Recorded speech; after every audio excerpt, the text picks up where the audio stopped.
That was okay. Yeah, you like that? No. A little bit of tone behind it. I didn't. Hey, everybody. Welcome to the Mesoscale podcast. It's your host, AL. And Chizzy Biggs. Yo, Chizzy Biggs. Chizzy Biggs. Getting chizzy with the Bigsy. I hope everybody's having a great day today. We are. Yeah. Wow. It's not my fault. The dog wanted a bite of your nose. Dog took a chunk out of my damn face. You're fine. It's good. You're a big boy. It's good. Announcement. Are you tired of being tired? Have you been sick of all the same old shitty energy drinks? Well, do I have a treat for you? Right now on Dubby Energy, you can use code MESO10 for 10% off your next purchase. In this economy, we need all the help we can get. That is DubbyEnergy.com.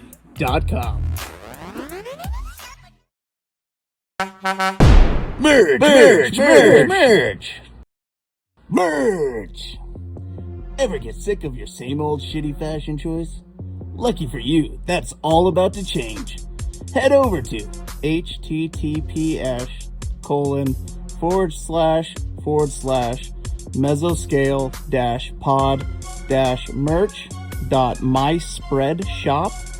https:///merch.myspreadshop.com or stab the link below with your clicking mouse. Hear ye, upon this day, the 2nd of August in our year 2026, A.L. Meticulous Anxiety and I have discussed a proposed writing contest. This contest will proceed from August 2nd to August 26th. Winner will be announced on August 30th. The prompt is, Oh no, we've been scaled. This contest is open to any and all horror types and must be submitted by August 26th. The rules. Submitted by, of course, August 26th. Author must be subscribed to the podcast anywhere they listen. Author must use the submission flare when posting to our Reddit. Author must cast their vote on a different story. And you must comment under this post on our Reddit that you've submitted a story. Now for the best part. The winner, first place, will earn a Mesoscale t-shirt, which will be autographed.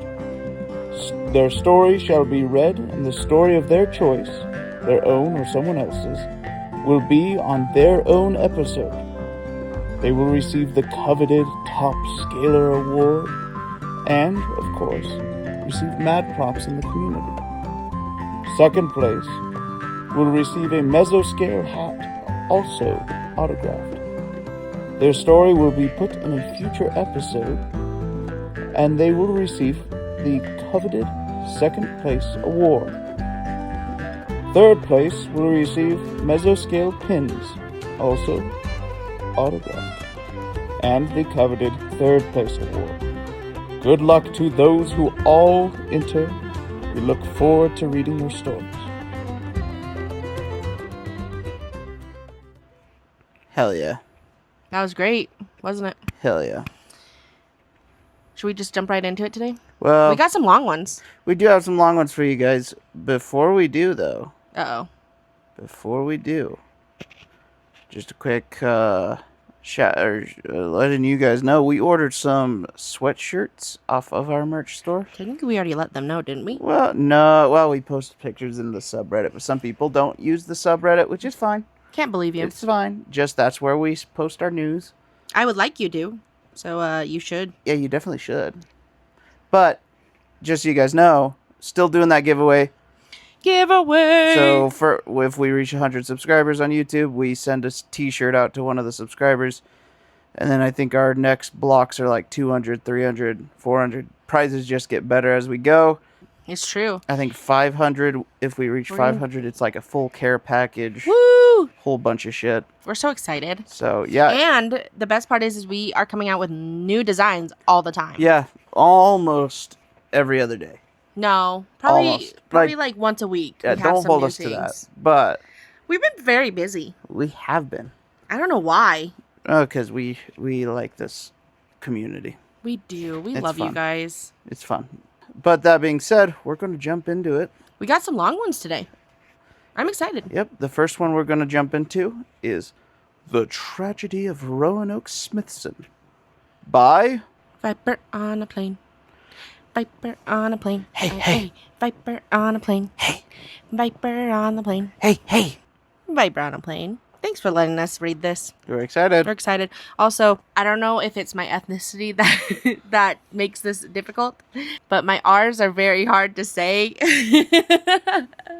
So bear with me if I can't say them very good. Yeah, I'm just stupid, and so I say words dumb. So we're just going to live with it. Hey, do you hear those squeaks that I told you we should trade her a bone with? It's fine. It's fine. We're just gonna live with it. I don't want to take away from her happiness. She loves squeaking that little thing. She likes squeaking your nose too, and you didn't squeak. Yeah, I did not enjoy that. That was not fun. All right, here we go. The Tragedy of Roanoke Smithson by Viper on a Plane. Roanoke Smithson was a terrible named man. It felt as if the name his parents gave him had managed to curse him for all of his days. At least if you asked him, if you talked to those around him, misfortune found him more by his own action than any curse. Every penny spent on drink or drugs, with an insistence on never spending a night alone. Not to say he was the average tramp, he was as charming as any man could be, and handsome to boot, romancing a number of women on any day to fund his frivolous lifestyle, all while he gave a smile that could coax anyone to join him in libation. And is that how you say that? Yeah, libation. In libation and odd confidence, like he knew he would never die. Maybe due to that, there was a rumor, one that followed him most. Not that it had started without reason, as confident as he was, it was his more modern exploits that led to questions. He had been shot, stabbed, beaten, and Lord knows what else. In spite of it, he never seemed to slow. His face never gained another scar, and his countenance never darkened. If he didn't believe the stories around him, he certainly never said anything to fight against them. Instead, he enjoyed being able to ply the tales into another drink, talking about how he was there when the first colonies disappeared all those years ago, of what it was like to see America rise to prominence or see the White House burn in 1812. Ooh, what happened in 1812? The War of 1812. What? I thought that happened in 1890. Wow. Just some background, like context. AL is kind of stupid when it comes to I disagree. history.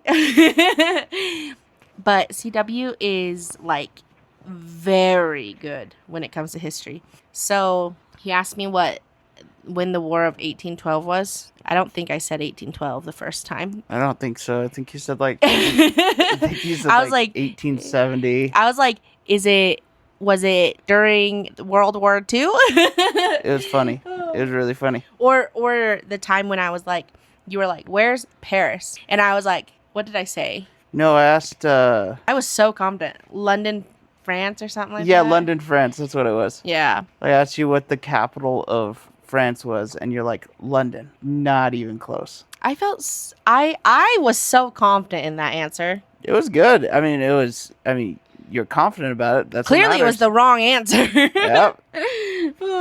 Anyways, back to the story. All these accounts were stated with the surety that only a drunk with delusions or a true witness could have given. There had been a few that questioned it through the years and have never got more than a flippant joke. What's a flippant? Fact check, please. Hold on. F of flippant. Treating a serious matter with casual, disrespectful, or inappropriate lack of seriousness. Oh, so when he says flippant joke. So he's one of those guys that's like, I have a dark sense of humor. Yeah, he's one of those guys. There had been a few that questioned it through the years and have never got more than a flippant joke or a quick diversion from the discussion. One time, he outright walked out of the bar. Though I was there that one night well, I don't know. Maybe he was drunk enough or just wanted to finally talk about what happened. Or perhaps just had a fun lie to tell. He started slowly. Now, this man, Mr. Hollow, has said as many of you have... Wait, what?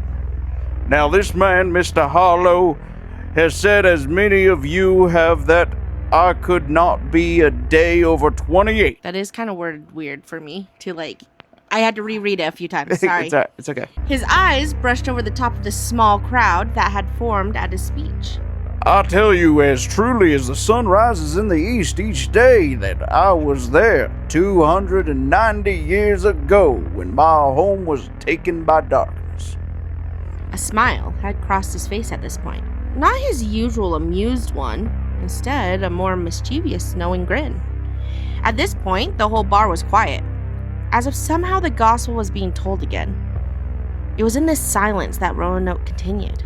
I need you all to understand I do mean my home.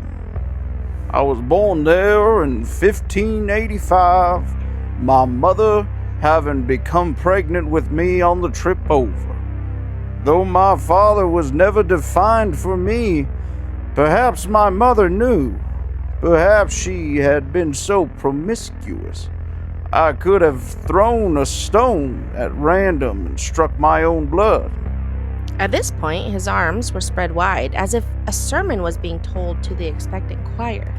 Back then, I was young enough that I did not quite understand the hard life I had been granted by my birth. My mother, God bless her, was always willing to go hungry so I could grow good and strong.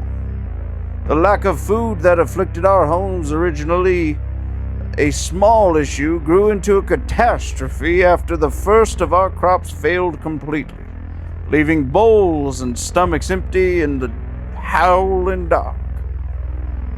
So our dear governor bravely ran away to the king, assuring all those who left to suffer that surely he would be back with glorious food. Really quickly, what time frame do you think this would be? Well, if he Because was... if he's saying he's his 100 mother... Hold on. He was 290 years ago when his home was afflicted and taken by darkness. So he was born in 1585. Yeah. So 1585 plus 290. That's what year it is.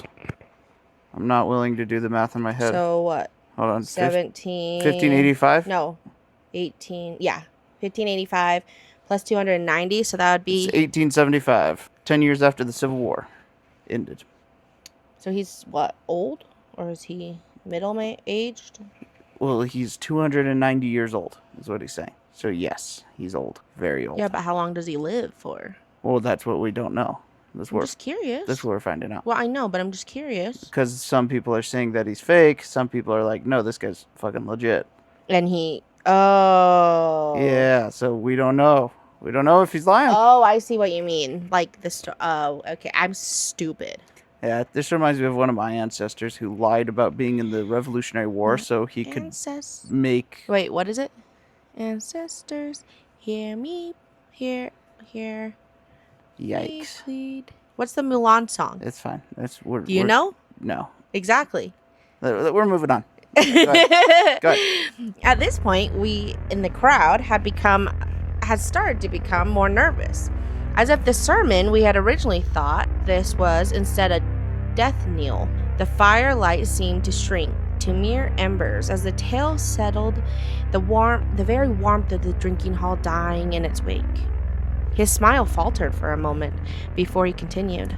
Now at the ripe age of 4, I had started to suss out our terrible circumstance. The one vessel that could have brought us back to civilization instead had decided our damnation to the new continent. It was the following winter that sealed our fate, as if the underworld itself had decided the cold frost of Demeter would claim us for Hades. So this is going into the Roanoke colonies. That's my diagnosis, if you will. Oh. This is going into the lost colony of Roanoke. I see. So I don't know what that is. For For people who don't know, like me. The lost colony of Roanoke was a colony dropped off back in the 1500s, I believe. Well, that would make sense if it was 1585. hold on. I'm double checking before I give false information. Is a 16th century English settlement. Yeah, okay.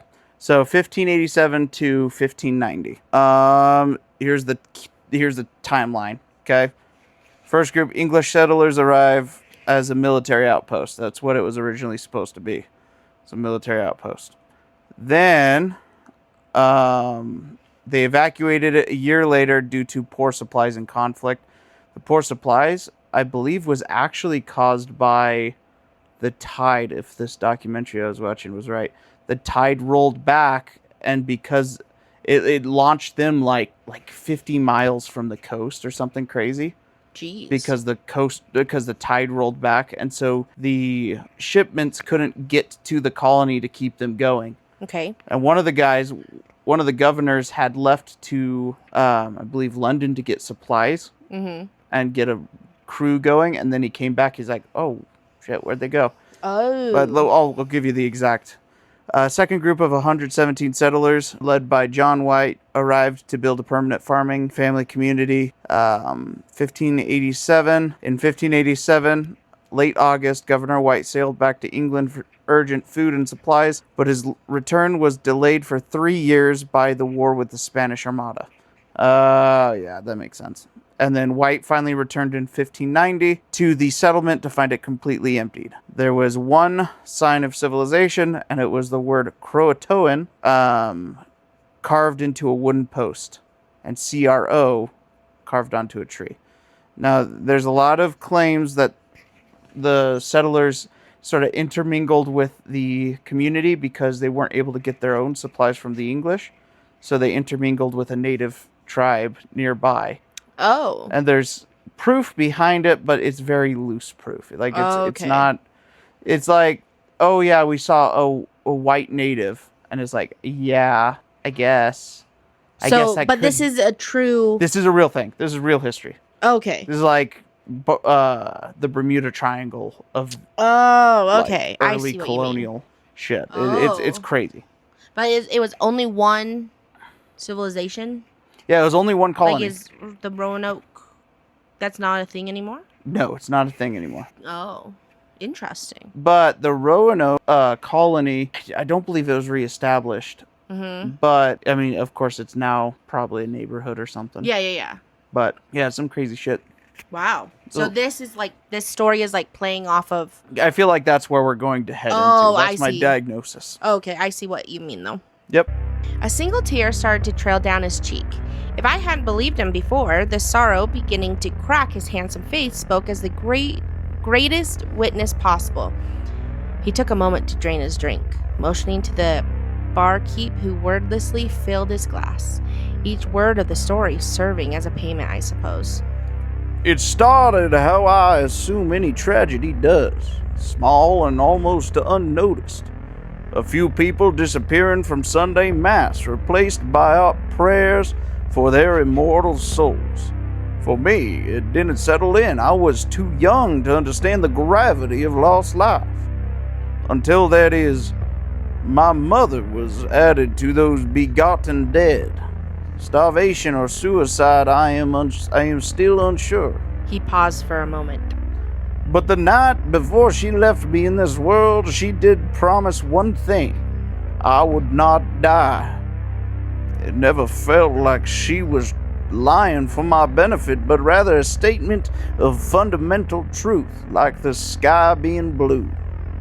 It was shortly after that when we first saw the man in the woods. As we children would play in the field just outside the fort under the watch of one of our mothers, Isu pointed him out, cloaked in shade as if the sun itself would not touch his visage. Save for the bright white mask it bore, He allowed the room to feel the gravity of the claim before he continued.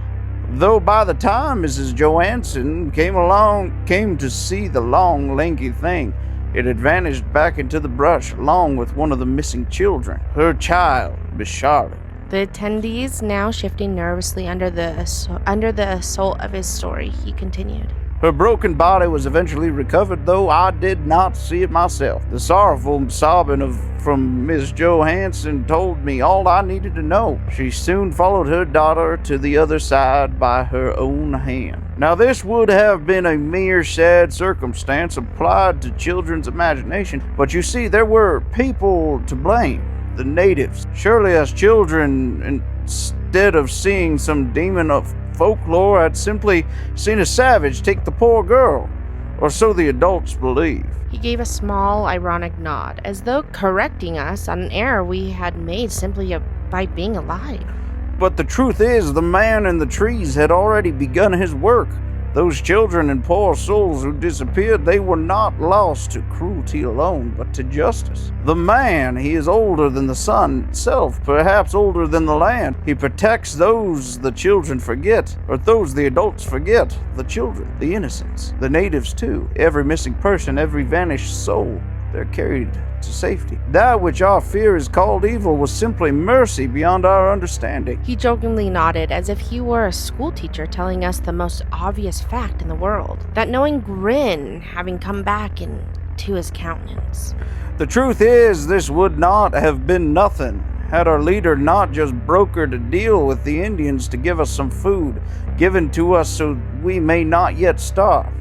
For his part, he did try to keep the peace, but when a rogue party captured and lynched one of the tribesmen, at that point, what could he argue? Both sides now wishing for their prospective pounds of flesh. While the adults squabbled, we children had found a new companion. He who walked in the trees, who supplied us with food and seemed to know the perfect games to play, telling stories of what it was like to see the forest grow from nothing, of the first humans he had ever met, and how much they acted like us, enraptured by the world around us. He always made sure he was out of sight of our parent. He looked across us, savoring the moment. Then his enjoyment melted. He took another drink, as if the bitterness of the gin held comfort. I'd seen his sorrow earlier, but it was more now. The exhaustion of hundreds of years overwhelming the usual jubilant man. He took a shuddered breath before continuing. He only gave us one rule: never tell him your name, and you would be safe. Charlotte had unfortunately introduced herself before he could tell her, or at least that is what he said. We took it as gospel, of course. He was nothing but kind to all of us. Never mind that at least one person simply vanished from our community each day, or that he was always able to guess who it was when we would meet him for the next day. He paused to finish his drink again. A glass appeared before he had fully set his... He paused to finish his drink again. A glass appeared before he had fully set his last down. This continued all the way through the winter.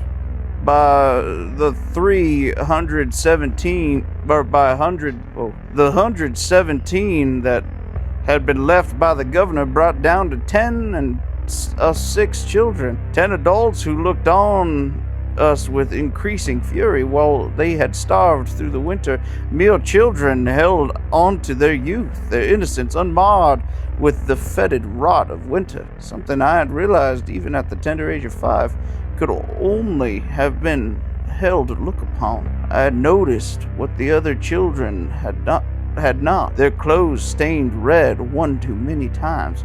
There was no livestock to slaughter save each other. He, at this point, was glaring at the crowd as if we had slaughtered our own. So, what happens when the jealous majority looks at those innocents, those who had somehow avoided the cardinal sin? I think the man in the trees knew what would happen. The pack of wolves set upon the sheep. I still hear the screams as teeth sunk into them when I sleep. As my friends were killed in front of me, as they tore their very flesh from them, all I could do was run. Run to the woods, remembering my mother's only promise that I would not die. Tears. Oh. Hey, my turn? Yeah, my bad. Tears had returned to his eyes, angry rather than sorrowful now.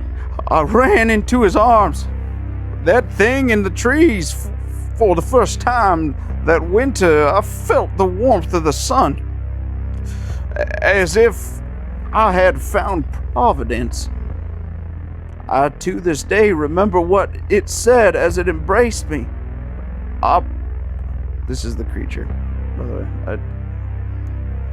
I promised your mother you would not die. I will not be a liar. All I heard behind me was rending flesh and breaking bones. Sounds something akin to the ring of a hammer forging something new. Sounds of punishment for those who took the man's friends as well. With all my namesake, Roanoke was no more. Since then, I've always limped on. He left the story lingering on the crowd for a moment. He let the glass linger in his hand, staring into its depths, as if each drop reflected a fragment of a life no one could comprehend. If even a little bit of the tale was true, it was more than some could even bear. And yet, despite it all, he remained, breathing, watching, a man at a place in every age, carrying the ghosts of every winter, every fire, every hand that had let him go on or dragged him down. Then he smiled again. Or maybe I'm just the worst liar. He said, every ounce of wariness he had shown washed away in the moment. The glass he held shattered as he tossed it away. The crowd laughing nervously in response as he stumbled out into the night. The drink he finished replaced by a full bottle of gin. I've not seen him since, but I know in my bones that he had seen the worst the world could do to men, and has not been given the good grace to die yet. I pity the immortal who shared drinks with me multiple times and hope he had found his home, far from the Roanoke he should have died at, if any of that tale was true at all. And that was The Tragedy of Roanoke Smithson by By-Viperonaplane. How'd you feel? I was locked in. I was locked in, too. The entire time. I do have to give you props, though, because you did his voice very well. Was that good? That was really good. It was a gamble. Because it made me actually very locked into it. Yeah, it was a total gamble. So, overall, though, it was really good. I also feel like it was helpful, the fact that you were able to tell me a little bit of what Roanoke was anyways, to kind of add to the story. I love the obscure spin people take on Roanoke, because it's such a mysterious event in American history, and it's like, I don't like that. That's spooky to me. It's as spooky, like, because the Donner Party, right? It's a very similar situation. People finding themselves abandoned by the people that brought them there, given bad maps, given bad survival skills. But with Pilgrims, there's almost this religious undertone behind the colonies, right? Because they were all Quakers, and they all had very modest people, very simple way of living, because that's how they were. They didn't take pleasure in what's the word? The simplicities of life. Yeah, I guess. And so, like, they were very hardworking, very committed to their craft.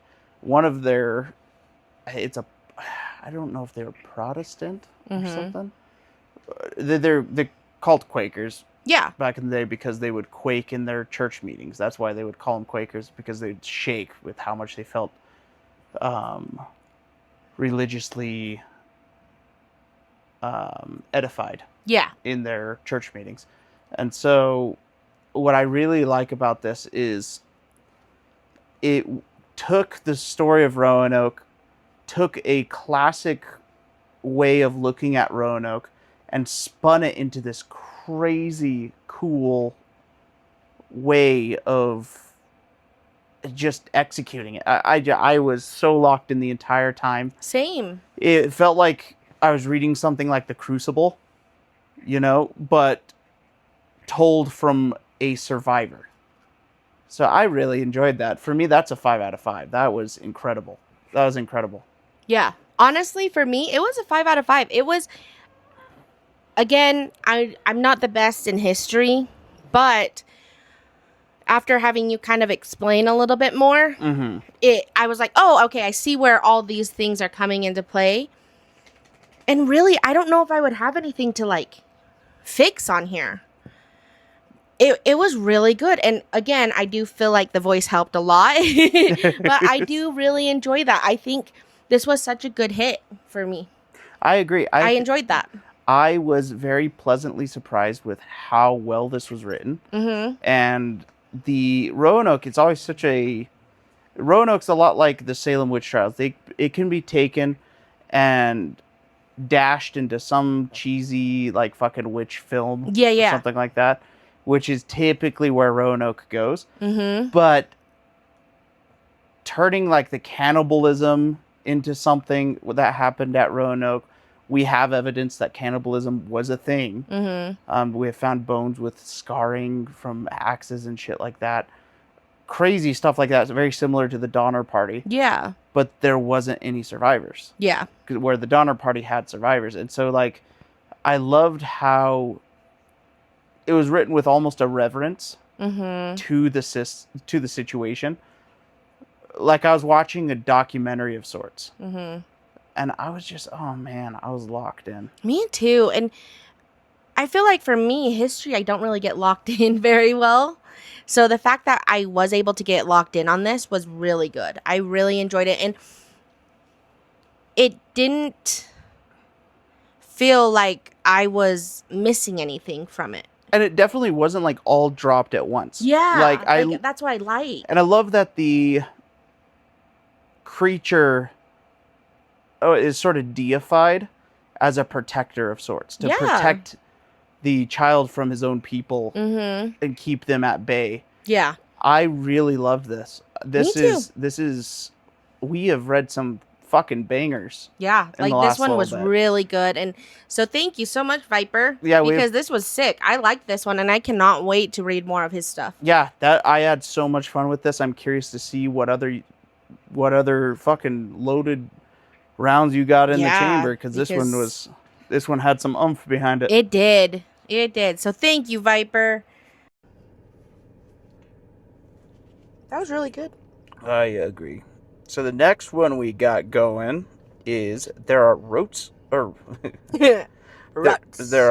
growing in My Teeth by ANovelStory. You gonna do a song? You got it. No, I did the last one. Okay, I got you. Hey. ANovelStory. Story. Hey. Hey. ANovelStory. Hey. Is that better? All right, here we go. All right. There are ruts growing in my teeth. Nope. Try again. There are roots growing in my teeth by ANovelStory. They started out small. It was about a month ago when I first noticed it.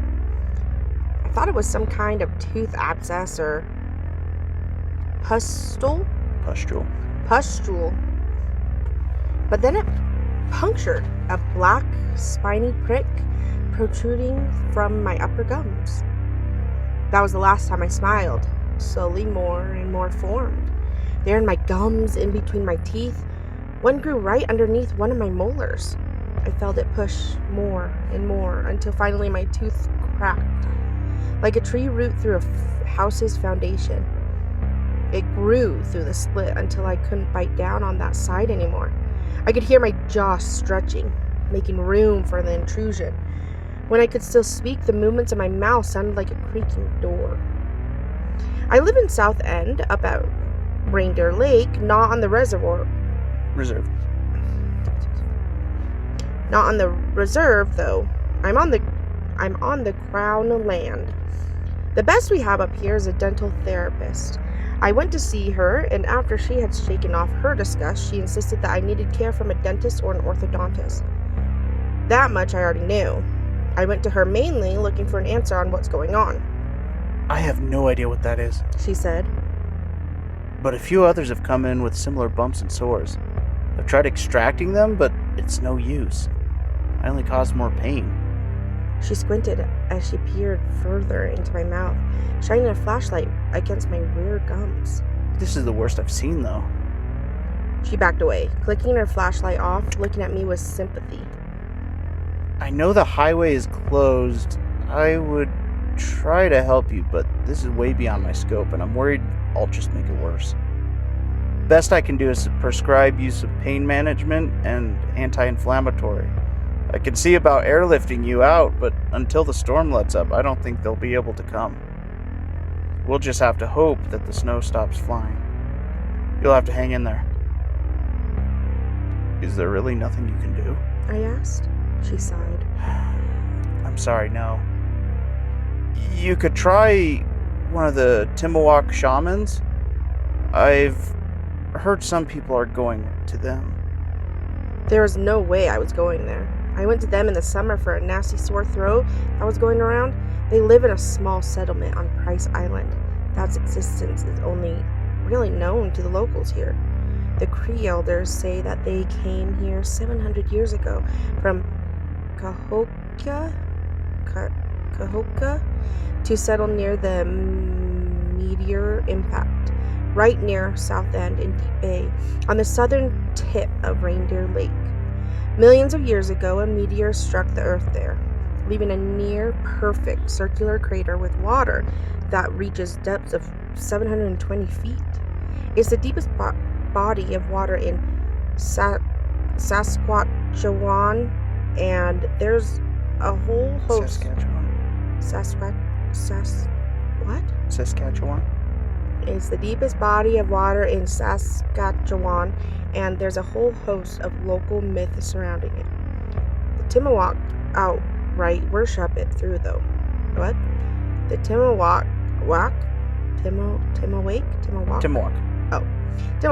outright worship it, though. Their shamans are some of the strangest people I've ever seen. They gave me some black liquid they claimed came from the deepest part of the Deep Bay. The Timuak are not Cree. In fact, many of their beliefs are outright contradictory. Despite this, they've adopted portions of the Cree spoken language since their migration to Deep Bay. Even their name comes from what the Cree called them, but has since been anglicized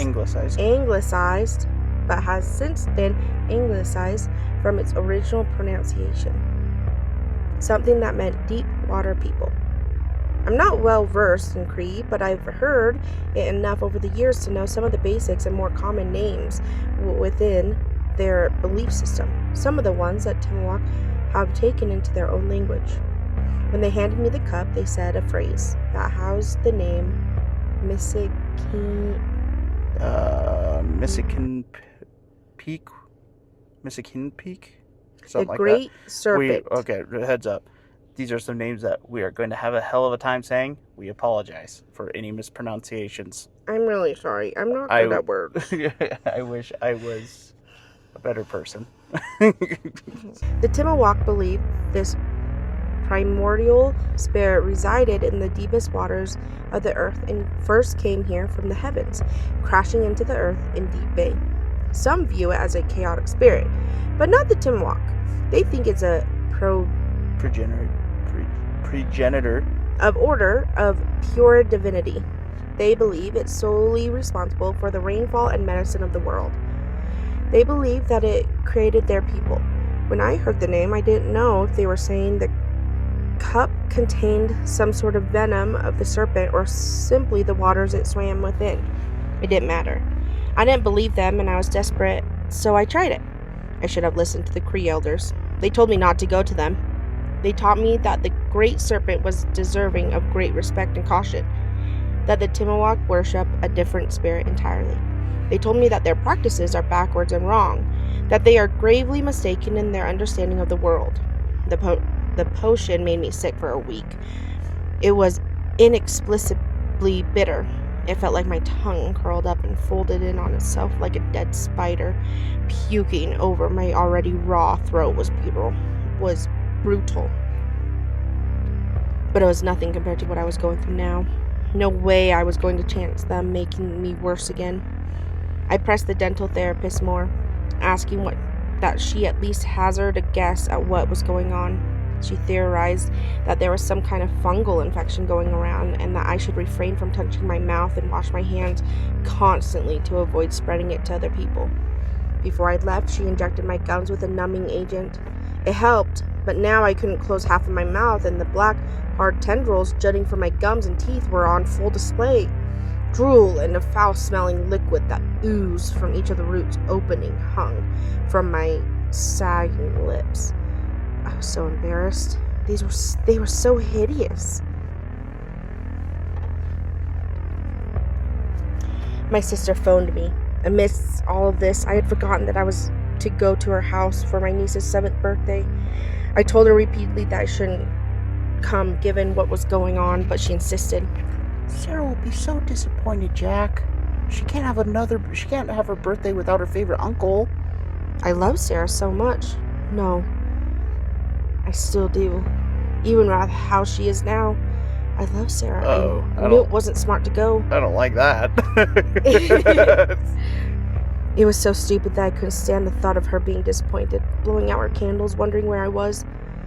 She was such a beacon of light in this world, so bright and spontaneous. Now we're all helpless and hopeless. Uncle Jack! She shouted as I walked through this front door of my sister's house.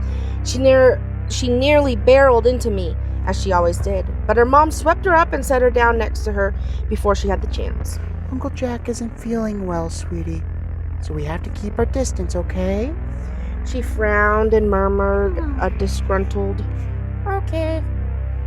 The dinner went fine. I ate in a separate living room that was open enough that I could still visit with Sarah and my sister, who were eating in the kitchen. I ate on a paper plate with plastic cutlery. I was trying. Yeah, I know. Both of which I immediately tossed after in order to not cross-contaminate anything. Eating was unbearable, even liquids. My lips couldn't close around a cup or a spoon to drink. The fluid would just run down my chin. Solids were even worse, but I could at least manage to swallow them. Still, I'd go hungry for days just to avoid it. The roots were stronger than my teeth. They grind against them with every bite until I'd feel more cracks and chips. I don't know how many fragments of my teeth I'd swallowed by now. My molars were all jagged peaks. If there was one solace that roots offered, it was that their points were rounded. That offering lasted little when they grew, though, breaking everything in their path. My teeth would cut my tongue if I ran it across them now. Sarah stared at me as I chewed. I could tell her little mind was questioning the bumps and bulbs pushing through my cheeks and lips as I bit down. I tried not to wince. I didn't want her to see me in pain. I coughed on my food as I gulped it down in large chunks. I couldn't bear chewing anymore, and if I did, she'd know something worse was going on than simply not feeling well. It was cold that night, late November in the middle of a blizzard. It was one of the worst ways to start winter, but on that night we made the most of it. Claire, my sister, started a fire. She had already hung her Christmas wreath on the mantle. It had a crucifix in the middle. I'm not a Christian, but I locked eyes with Christ that night, looking at him nailed upon the cross, the fireplace casting shadows in the carving of his wooden face. I began to whisper a plea for help, but I was interrupted by my niece. Tell the story about the time you saw Mushingushu, Uncle. I had been avoiding speaking more than a few mumbled words at a time all evening. I didn't want to frighten her, but Claire reassured me, nodding to tell the tale. I was reluctant. I had told this story so many times now, but who was I to refuse her? It was her birthday, so I obliged. Still, I tried to keep my mouth as closed as possible. It was hard to keep the roots from escaping. Not a Mushinigushu, Sarah, but the Mushinigushu, the Deep Bay monster. Your granddad and I were out on the Deep Bay one spring. We rarely went there, especially that season with the storms and the rain, but he said he had something special to show me. We sat on the water all day, right in the middle. If you looked at us from above, it would have looked like the earth was swallowing us in a big mouth. I lost myself in the story. I didn't see the growing concern on her face. The sun was nearly set when Granddad said, Well, sorry, son. I thought for sure it'd show up this time. He turned the boat around to head to shore. That's when we saw it. A massive, slick, black sheet of skin rose out of the water. The black-blue waves frothed along its surface, lapping white foam against its rhythmic sloshes and slaps. From afar, it would have looked like a strange wave, but it was right next to our boat. It was the size of a house, Sarah. Uncle Jack, what's wrong with your mouth? She screamed, tears pouring down her cheeks as she raced for the clutches of her mother. She buried her head in Claire's chest, peering over the crease of her elbow to look at me in terror. Claire pet her head. It's okay, sweetie. It's okay. Uncle Jack isn't feeling well, that's all. I got caught up in telling the story. It was tradition for my family that every son would tell the story with their dad as the boat driver. I knew how much Sarah loved it. I was excited to see her reaction to the ending again. She wouldn't hear it tonight, though. She won't hear it ever again. I wish I could tell it to her again properly. I took off pretty quick after that. Sarah still waved goodbye to me, even from behind her mother's hug. I mumbled an apology to her. It pained me to see her so afraid of me, like a stab wound. My little buddy, my best friend. I hated my mouth. Claire nodded at me to go, but her eyes told me it was okay, that it wasn't my fault. I couldn't sleep that night. I had built a tolerance. The meds I was given and the pain was almost as bad as the guilt. I laid awake, staring at the ceiling, hoping the storm would end and I could get all this sorted soon. My stirring thoughts accumulated in a debate of cutting my jaw off. Slicing through my lips and cheeks would have been easy enough. It's breaking or sawing the bone. I debated if I'd be able to handle. I knew I'd have died, though. With no doctors able to get into town. I questioned my sanity then. I couldn't believe the thoughts I was having. At least then I had a choice. My phone rang, rescuing me from my depravity. I answered. It was Sarah whispering with her soft little voice through the phone. I'm sorry I got scared of your mouth, Uncle Jack. I know you're sick and I hurt your feelings. I don't like when my feelings get hurt. Especially wouldn't if I was sick. It's not nice to hurt someone's feelings, and I'm very, very sorry. Her mom wouldn't have put her up to this. She had a strict bedtime of 9 o'clock, and it was well past midnight. She had snuck to the phone just to call me and say she was sorry. That's the kind of kid Sarah was. She was so pure, is so pure. She never deserved this. I realized that she must have been lying awake too, plagued with feeling of guilt. We were kindred souls, her and I. Maybe our fates were always bound together. It's okay, Sarah. I mumbled. It is pretty scary looking. Sarah giggled. Honestly, I thought you had worms in your mouth. We laughed, and she said she was sorry again. I was low that night. If it wasn't already evident enough with my thoughts of self-harm, she brightened my spirits with her call. As she had so many times before, I decided I'd persevere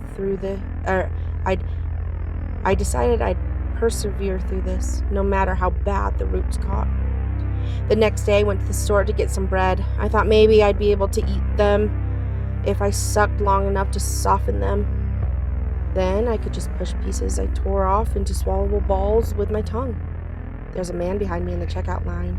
He was eyeing me with intent, peering over my shoulder to see my face. Overnight, the roots have grown more. Now I had a black stub sticking out of my lips. It was too far for my mouth to contain, so I kept my face downcast as I shopped. The man clapped a hand down on my shoulder, spinning me around in the line. I would have yelled at him, questioning him, but I was too embarrassed to open my mouth. He unhanded me and began to examine my face even closer until finally I could feel his eyes lock in onto the protruding root I tried to conceal between my lips. His jaw fell slack. Yet the corners of his mouth flicked upwards. His cheeks rose and his eyes widened as he rasped. See her. I got a good look at him. He had a wild mane of black and gray hair and weathered skin that told of too much time exposed to the outdoors. He wore simple clothes, jeans and a hide jacket. Between his wild eyes, painted atop the bridge of his nose, was a coiling symbol of a serpent, one that was similar in design to archaeological artifacts found near Cahokia. I'd seen it before when they came into town to get supplies. It was the easiest way to identify the Timawak. I looked away from him. He seemed awestruck by my affliction, and I wasn't keen on letting him gawk at the freak show any longer. Clearly, the man was unwell. I had no idea what he meant by seer then. If only I had, I might have been able to get away. I paid for the bread and hurried to my truck. The whole experience was unsettling, and I still saw no hope in sight for dealing with the roots. As I sat in my driver's seat, I saw the man emerge from the store. He stared at me with that same delirious face as he strode away slowly. That wasn't the last time I'd seen him that day. Claire was a nurse at the health center and was working late that night. She called me asking if I could take over for Sarah's babysitter and put her to bed. Again, I was reluctant, given the roots. I don't want to freak her out again, let alone get her sick, but Claire was in a real bind, so I went over. She said sorry to me again as soon as I saw her. I told her it was all right. She said I could talk normally, that she wouldn't be scared anymore. I did, and she was true to her word. It was such a relief to not mumble anymore. Compressing my lips on the root hurt too much, and there was something liberating in just letting them show, no matter how grotesque. Wait, no matter how grotesque. Grotesque. No matter how grotesque. That was so hard for me to say. It's amazing to me how accepting children are. They see someone else's heart above all else. We played charades after she persuaded me to let her stay up past her bedtime. I figured it was a good game. I could keep my distance while still making her think and laugh. I thought of a good one. Sarah loved the stories from Deep Bay more than anything else. There's an old one that my grandpa would tell as a warning about boating across it. Something about how a whirlpool could form where it's deepest and swallow you up. Sarah liked that one. I started swinging my arms in a circular motion, like a windmill. She was still puzzled by this, so I tucked my arms in and spun around, lowering myself until I sat on the floor. Whirlpool. Oh, what? No, you could say that one. No, I would love for you to. No, I insist. No, you go. You go. Nah. No, it's okay. It's okay. I insist. No, seriously, it's okay. It's no problem. Nope, go for it. It's really no problem. It's really fine. Really no problem. It's really fine. Whirlpool! Whirlpool! She exclaimed. That was really good. Yeah, you like that? I literally said 2 syllables. Whirlpool. That's good. By the way, he can't say it. He has a struggle with it. But it was really good. I'm proud of you. Thanks. Thanks, she exclaimed, pointing her finger at me and jumping up and down on the couch. That's right, Sarah. Good job. I had her tuck herself in, not wanting to touch her, and went to the couch to watch a movie until Claire was home. It hadn't even been 20 minutes before I heard Sarah screaming. It was shrill, ear-piercing. It was the kind of scream only terror was capable of producing. My heart was on the floor sooner than my feet. As I stood up and raced for her bedroom, I swung the door open. Sarah was hiding under the covers, wailing. The sheets were rippling like waves while she was shaking so bad. Sarah, what is it? The window, Uncle Jack! The window! I climbed atop her bed to look out her bedroom window. The only thing I saw were faint footprints. They were like stamps of white powder on the grass. He was in my window, Uncle Jack, staring at me. Sarah sobbed. Who was? The white-faced man! I looked back up, and there he was, face pressed up against the glass. His face was coated with some kind of white powder. The contrast was so stark that it made his lips and tongue a deep red, and his eyes and teeth seemed yellow. I don't remember them looking that way at the store earlier. He swung his arms in a circle outside the window before spinning out of sight. A moment later, he popped back up, repeating the motion with a welcoming smile, like he was trying to entice Sarah. He was copying my whirlpool move from charades earlier, as if it would lure her outside. I had no idea why, but he wanted something from her. I lost all rational thought. I was so stupid. I didn't even know if it was my fault or if it was something that sick man did, but either way, it caused all of this. I scooped Sarah out of bed. I forgot all about the roots, all about her fears. I needed her safe. I hugged her tight to me, and she rolled her face into the crease of my neck. I could feel her tears pool in the pockets of my collarbones and soak my shirt as she continued to cry. I parked my truck in Claire's garage so I didn't have to go outside to get Sarah inside it. I set her in the passenger seat and lowered my head to her ear, whispering in an effort to calm her. It's okay, Sarah. I'm just gonna get us to the driver's seat. I'll get you out of here. I'll take care of this. I leaned in too close. The root that was sticking out of my lips touched her cheek, and she didn't even notice. But I did. I was mortified. I saw a wet spot of saliva shine on her skin when I pulled away. I wanted to run inside and get something to clean it, but I knew she wouldn't let me, and I couldn't leave her alone. I had to drive away. I had to. I'm so sorry, Sarah. We drove to Claire's work. I called the police on the way. Everything had happened so quickly since then. I don't even know what's come of their investigation. Not that it mattered now, anyway. Before I could say anything, Sarah ran to Claire, who picked her up and kissed her cheek. No! She kissed her right where the root touched. My stomach dropped. I didn't even know yet if it was contagious. I guess I still don't technically, but it must be. I explained everything that happened, and Sarah finally calmed down when she was with her mom. They stayed at my place that night. I told Claire what happened when I whispered to Sarah, when the root touched her, but could tell she didn't put it together that she kissed her there. I didn't have the heart to tell her that part. I just hoped that they wouldn't get the roots. She told me not to worry about it, but I could tell she was freaked out about more than just the creep in her daughter's window. The roots were scarier in thought than they were even to look at. I couldn't imagine the fear she was having against Sarah's safety that night. I didn't sleep at all, but Claire and Sarah must have gotten some sleep, otherwise one of them would have noticed before the next morning. Uh-oh. Sarah woke up before her mom. She came out of bed, rubbing her eyes, clearly still exhausted from the trauma of the night before, unable to process it. She mumbled in her still, groggy state. I have worms in my mouth too, Uncle Jack. She hooked the corner of her bottom lip with her finger, pulling it down to expose the hard, black, sporadic spiral sprouting from her gums. She didn't need to.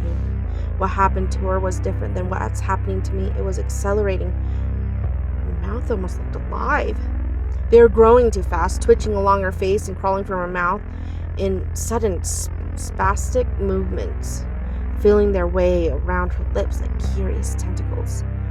Anxiety added itself to the guilt and horror fusing in my chest when I heard Claire scream from the bedroom.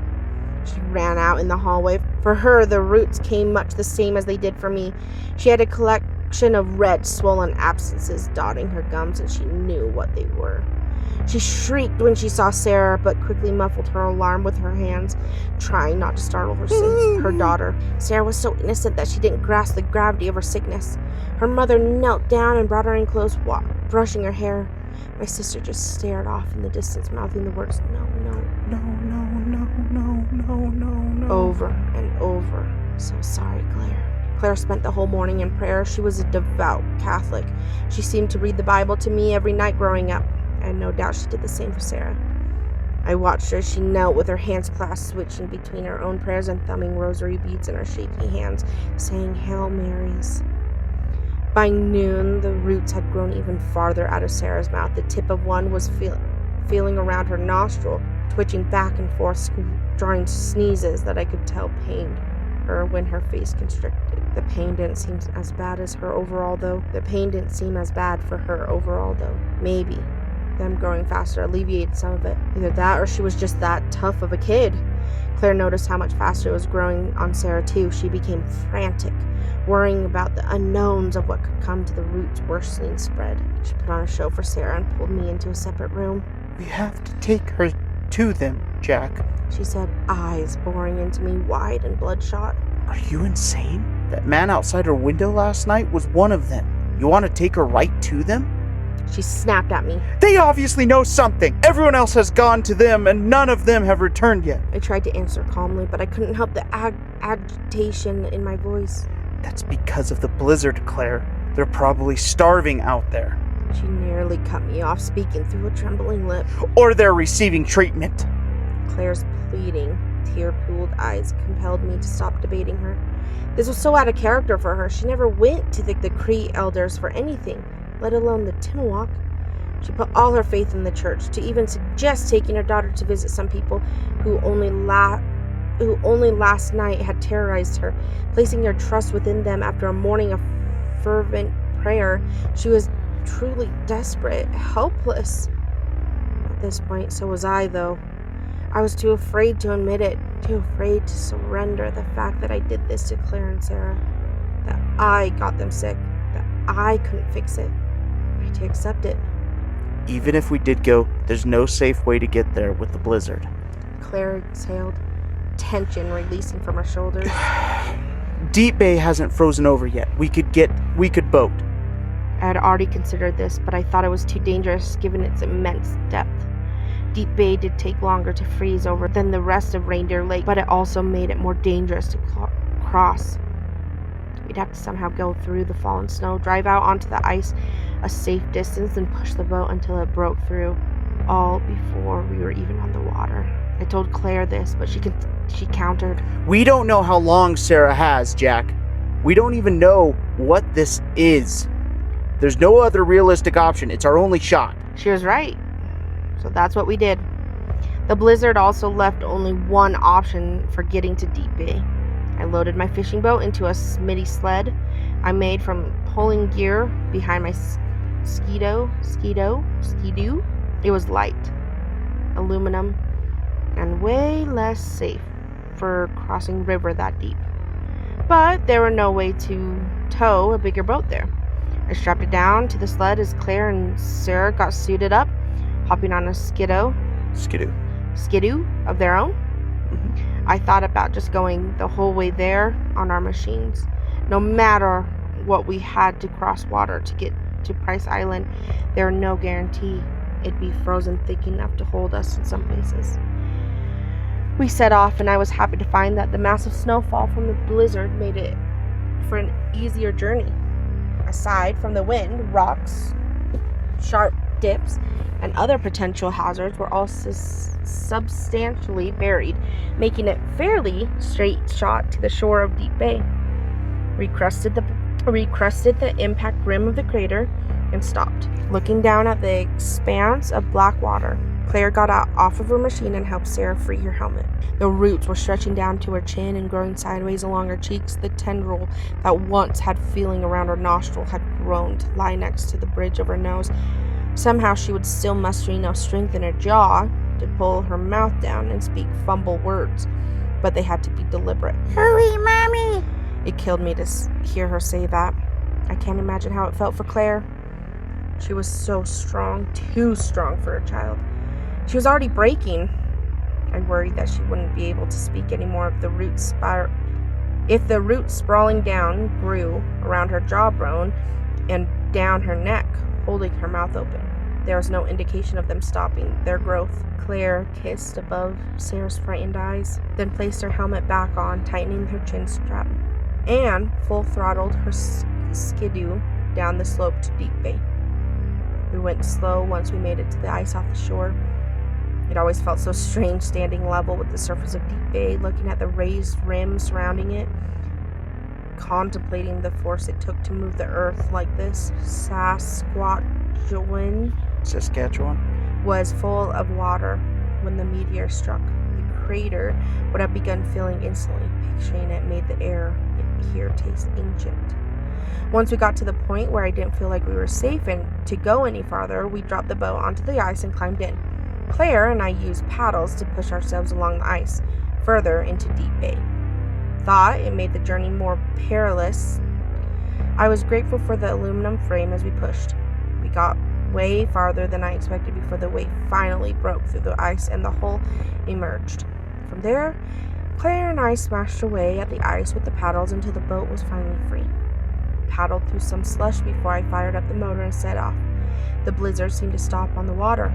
I don't know if the crater rim contained the winds or there was some sort of vortex effect from the shape of the landscape, but the water was eerily calm, like glass. I welcomed it, as did Claire, and let me speed up our pace, something that lent to calming her quaking frame. We were about halfway through the bay when Sarah spoke the last words she ever would. I'm just glad they were happy ones, even if the joy was short-lived. Mammy! Uncle! Mushin Gushu! Look! Sarah came over to me and placed her hand atop mine, clearly gesturing for me to stop and look at whatever it was she saw. I glanced at Claire and we both huffed a sigh at the same time. She was so excited. How could we not stop for her? I couldn't believe it when I saw it. It was twice the length of the boat, a mass of black hovering just below the surface of the water. You could tell it wasn't just lightning. Dark colors and wispy shapes slowly descended back into the murky depths around all its edges. The water was moving slightly, rippling over top of it, but it stayed still, unmoving in the reflection of a gentle, sloshing boat. Water didn't behave that way. I always believed the story my father told me, the one I passed down to Sarah, to be fiction. I'm sure he thought it was too. Somewhere along the line, someone must have been telling the truth. The legends of the Cree were right. There really were whale-like creatures swimming in the depths of Deep Bay and Reindeer Lake. That's what I thought until it rolled. The inches of water above it reacted to its movement, drawing downwards in the same direction of the mast turned, creating a small rolling wave. It revealed itself slowly, replacing the same space the black mass had just occupied. The rolling stopped, and it took me a moment before I grasped what I was looking at. There, sitting just beneath the surface, was a massive staring eye. It was twice the size of my boat. Its iris was a deep red. I could see textures and lines within it. It stared unblinking at all of us standing at the edge of the boat. I couldn't fathom the sheer size of it. To think that the black skin we were looking at before may have only been the top of its brow. Sarah screamed and fell backward, but the sound was muffled by the roots, which now had seemed to hasten their growth even more. I stumbled back and Claire nearly fell in when the realization of what we were looking at us hit us. My eyes never left it, yet still it was gone faster than I could track. Returned to deeper waters. Maybe it's hindsight, but it stared at me, at all of us. I swore the eye was inquisitive, testing, prying for a reaction. I almost fell over at the sudden jolt of the boat. Claire sent it flying the rest of the span of the lake. I didn't protest. I didn't take over driving. All I could do was contemplate what we've just seen, wonder how massive whatever that was had it to have been. Imagine it beneath the surface of our boats, seeing its silhouette from the bird's eye view. My thoughts of the thing beneath us were stopped when I felt my jaw creak open. I bit down, but it was no match for the slow, agonizing crawl of the roots clasping under my chin and the bridge of my nose. Ever since seeing that thing, the roots expanded rapidly. I turned back to look at Claire and Sarah. Both of their mouths were stretched completely open, filled to the brim with twisting black bark tendrils, and stretched out and clung to their faces. The roots extending down their jaws dangled strands of saliva. I looked down at my hands. They felt hard, skeptical, but I could feel the narrow of my bones hardening, ceasing any darkness to my frame. None of us could speak anymore. We couldn't close our mouth. The ice extending from the shore of Prince Island was rapidly approaching. I saw three figures, Timuaks, standing on the shoreline. They were shamans. I recognized them from last summer. Bones and teeth were strewn across their frenzied hair. Their faces were painted black, just as I remember, with a coil of red painted on top. Twisting about the entirety of their faces, they wore clothes made from caribou hide. its thick appearing comical when clothed atop their frail bodies. They were waiting for us. We drew nearer, revealing a host of Timberwalks standing there, all painted completely in white, just as the man in Sarah's window was. They were disguised by the snow blanketing the crater rim behind them. I'd never seen the Timberwalk aside from the shamans painting themselves like this. Claire was right. They knew something. I feared what this something was. I gestured to Claire to slow the boat. We thudded into the ice repeatedly, repeating the process we used to get into the bay in reverse until we were confident we were stepping outside. We were stepping onto solid ice outside the boat. Claire scooped up Sarah and ran her to the shamans, setting her down and waving her arms in a frenzy, begging for help. I stood behind, comforting Sarah, petting her head. She was terrified. We all were. The shaman standing in the middle raised a hand instructing Claire to stop her silent pleas and spoke with a thick accent. We will help you. There are more like you.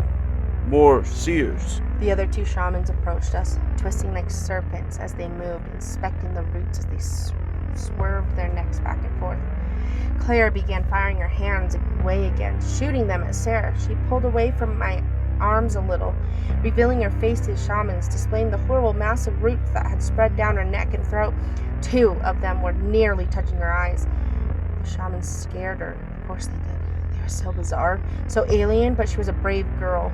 She stood firm and allowed them to look at her closely.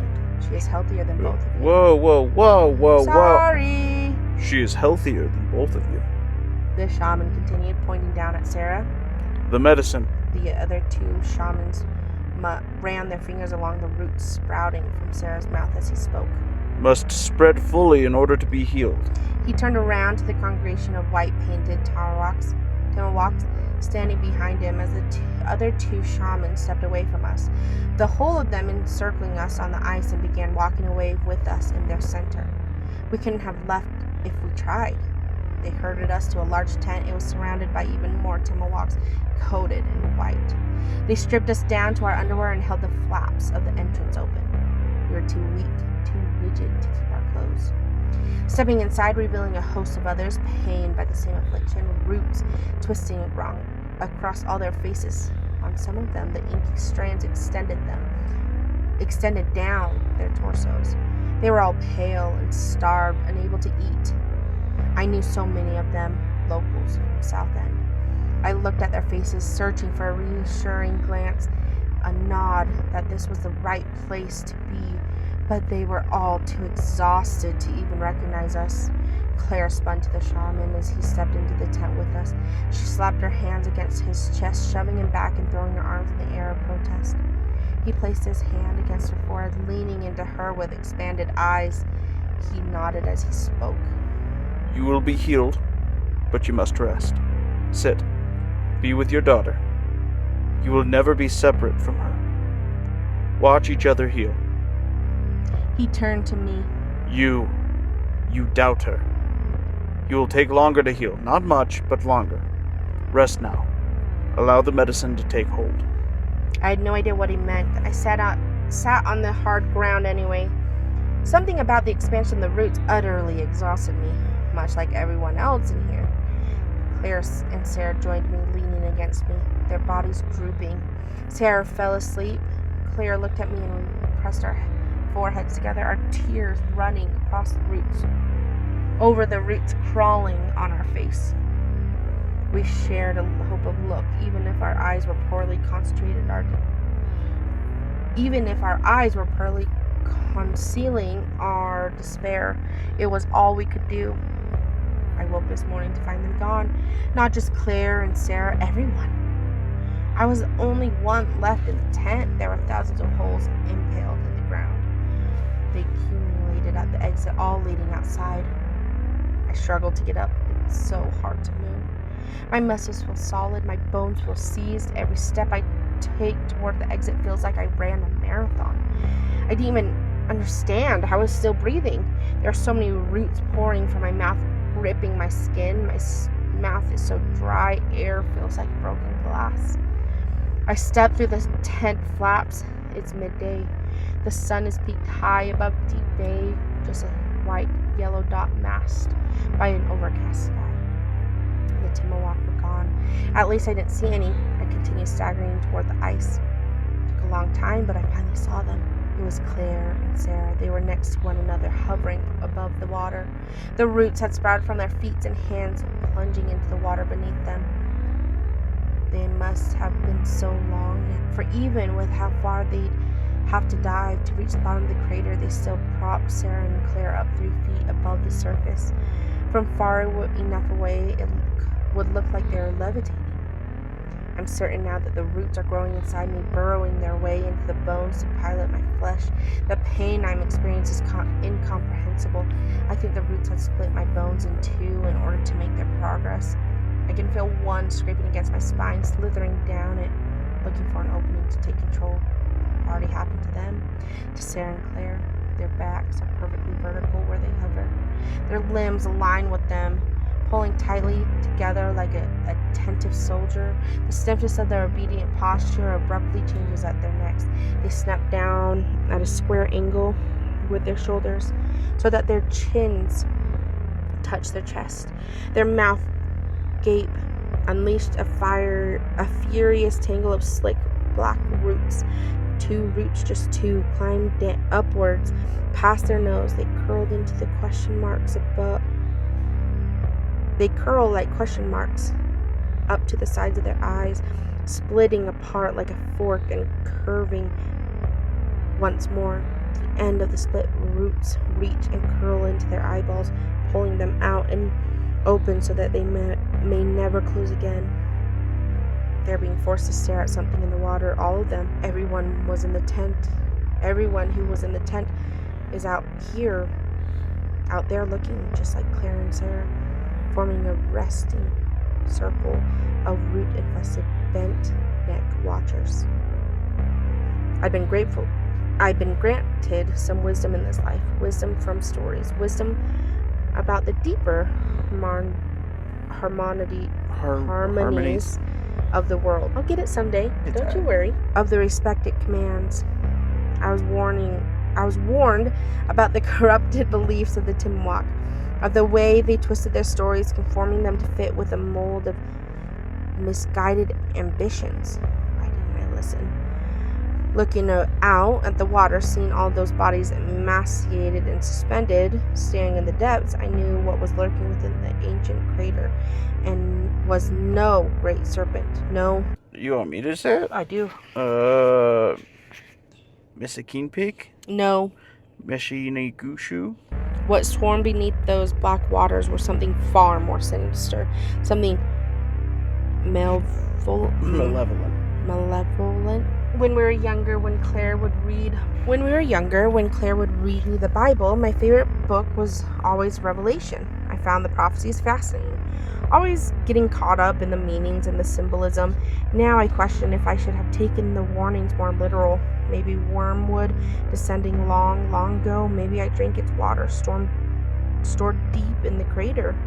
Maybe its name was more than a warning of bitterness. Maybe it was a warning of the infection it created. Maybe what swims in the depths of Deep Bay isn't the great serpent, but the wicked one. The roots have sprouted from my feet now. They raise me off the ground, walking me against my will toward the water. They burst through my fingertips and between my flesh and nails, ripping them off. Can't write much longer. Soon I will stare in the eyes of whatever it is that swims. I will hover above the water. I will have my answer. Please, if you're reading this, stay away from Reindeer Lake.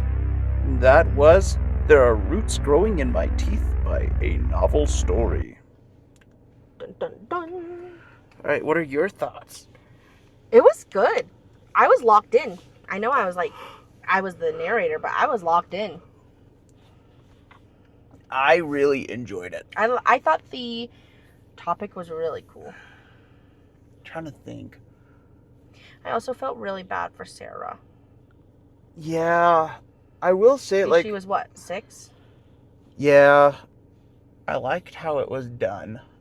I like the body horror. I wish we kind of focused focused a little bit more Mm-hmm. on the tendrils.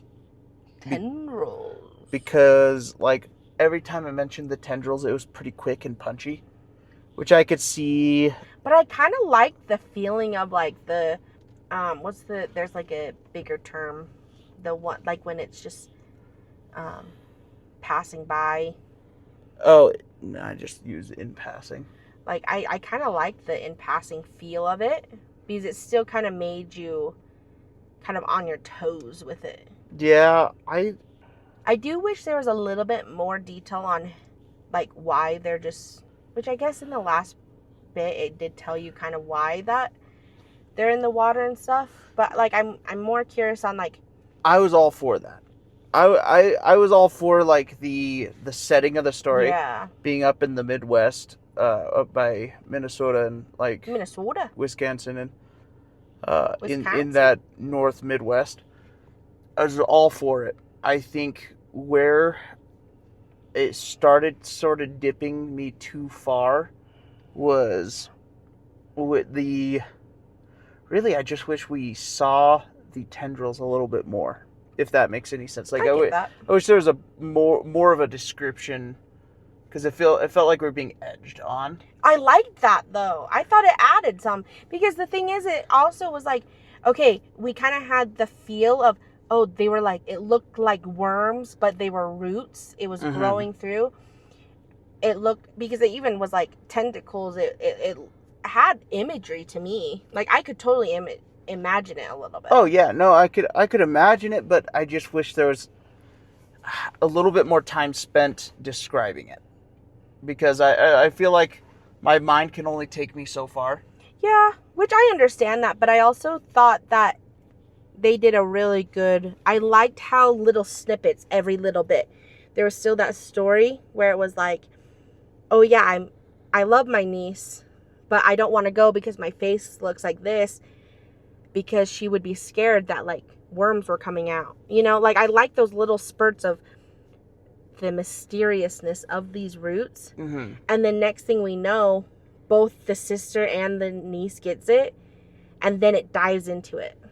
I guess what I'm alluding to is I wish there's more time spent on what type of pain, stuff like that, sort of immersing you further into the story, because I really enjoyed it. Mm-hmm. Don't get me wrong, I think this is a fucking banger, but that little hurdle, but the entire time I found myself trying to get over it, and I just couldn't.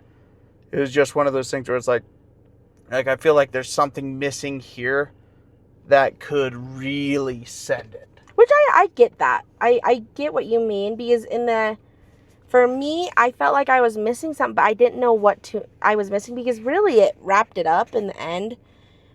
And, like, I really like that like, to me, I felt like the story had the mysterious feeling. Uh-huh. And so I really enjoyed that. But for some reason, like, I just felt like something small was missing, but, like, I feel like I'm trying to wrap my head around what would be if there was something missing. Because overall, I like the mysteriousness. I like the idea of what this story is about. I love the family aspect of, like, kind of trying to, like, live your life and then having this thing starting to control you and not wanting it to spread, right? Mm-hmm. But then it kind of gets into the more, well, now we really do have to go get it, like, try and get them fixed. I feel like I wish there was more. I think for me, what I wish was there was more backstory on the like, on these, like, white powdered figure people.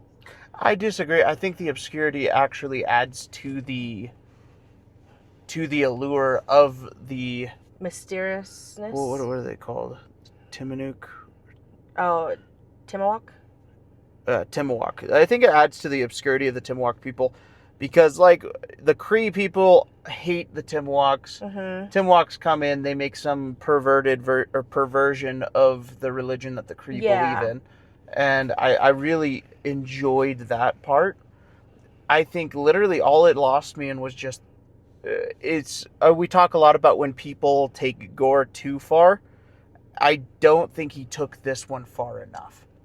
See, that's so funny because for me, it's like, I love the mysteriousness of the roots and the teeth, but I wish there was a little bit more on the Timuak. So that's funny. We're kind of the opposites of that. Yeah. So it's overall, though, I think it was a good story. Oh, yeah. It's a fantastic story. But that's so funny how we're kind of the opposite of, like, you wish there was more about the roots, but I thought it was good because I felt like the mysteriousness. But then for me, I was like, I wish there was more Timuak stuff, but you were like, oh, I thought we had enough. Yeah. So that's kind of funny to see that. Well, it's not even so much that it just felt like it was missing something during the descriptors of these roots. Yeah, these roots, they're cracking your teeth. I mean, you could really take that so far. I know, but I still feel like they did. Like the feeling of your jaw cracking in half. He did put that in. Yeah, but where See, I'm gonna defend you, Novel. Where it's losing me though, okay, is it was put in there, but it was put in there in passing. It didn't feel like we were. Yeah, but isn't that supposed to be the mysterious feeling of that? No, I don't think so personally, because I think that's our main focus. Like our focal point of the story is the roots. I think we're gonna have to agree to disagree on this one. This one might be our decisive. This might be.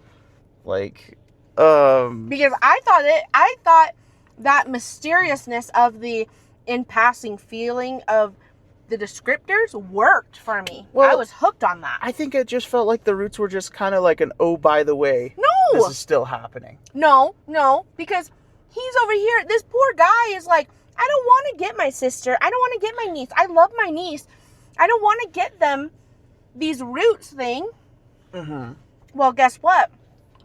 Next thing he knows, this Timuak thing is haunting the niece, and now the niece gets these roots, and the mom gets the roots, right? Yeah. And now it's like all of them are experiencing these roots now, or the worms, or whatever, however they talk about it. And then the Timuak come in, and then they start describing more about the Timuak. Uh-huh. I don't know. I liked it. I liked the mysteriousness of it because I thought this author did really good at adding not only a storyline, but still that mysteriousness of something's wrong and something like what is happening. Yeah, I could see that. I think I'm gonna just have to agree to disagree with you. But I also understand. I do. I think we both will have to agree to disagree because. Which is crazy because we really haven't had any of these yet. Yeah, what would you put this on the Mesoscale then? See, for me, I feel like I'm nitpicking. So I'm going to say 5. See, I feel like You're going to say 4, aren't you? I am going to say 4. You're going to say 4. I'm going to say it's definitely a high 4. But I feel like those little tidbits prevent me from I think you're wrong. Jumping it up to a full 5. See, and I feel like I'm nitpicking him. Mm-hmm. At this point.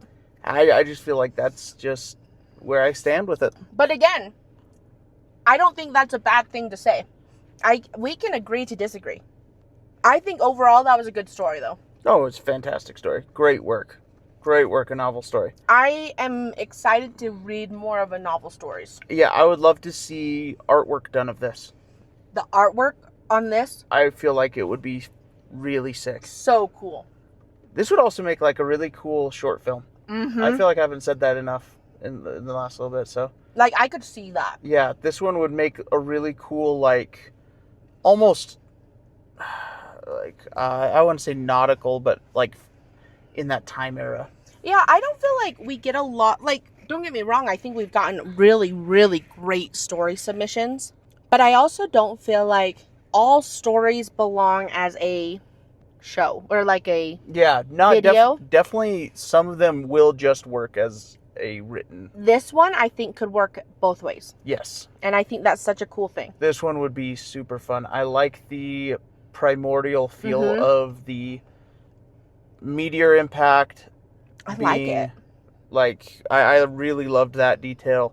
The natives being bands of the different tribesmen and bands that hate each other, because that adds to that feel of like, Or are we making the right decision going to these people? So yeah, I think it was a great story. I just feel like the not focusing enough on the gore is what kind of killed me out of it. I get it. I like the mysteriousness of it, though. I think it adds... Which is crazy because I think this is the first one where it's like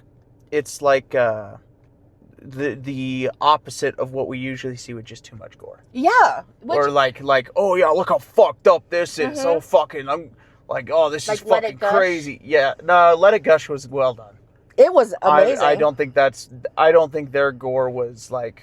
But is that the type of thing it's like you wish there was a little bit more of that? Terrifier. Yeah. Terrifier is a great example of like... Too much? Way too much and just like, oh my god, look how fucking, this is so fucked. Some people don't think like that's not enough. Some people like it. So honestly, I would love to hear everybody else's opinions in the comments, because this one's conflicting. Me and you are going to be conflicted on this. Yeah, typically we agree, but this one...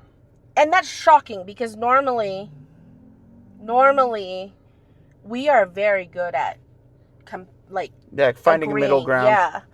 But this one, I think we're going to have to agree to disagree on this. Yeah. So, ANovelStory, you're going to hear about our fight next time. Yep. We'll see who comes out on top. I will. We'll hold a vote. We'll hold a vote. A vote. Oh my god. A vote. We're gonna hold a vote. Geezer guy. We're gonna hold a vote. Anyways, well, thank you guys. We're gonna wrap up this episode. Thank you guys so much for listening. It's been so fun. This is probably going to be the first one that we're going to have to agree to disagree, so I think that adds something to it. If you guys have any suggestions or comments on the story, please let us know down below, because we would love to hear what you guys think. If you guys agreed with CW, put a... What emoji do you want? I want a skull and crossbones. You pick one. Skull. He wants a skull. If you agree with AL, you should put a dragon. Dragon. Roll. Okay. With that being said, do you have anything else to say to our audience before we close it out? Stay scaled. Peace. Deuces.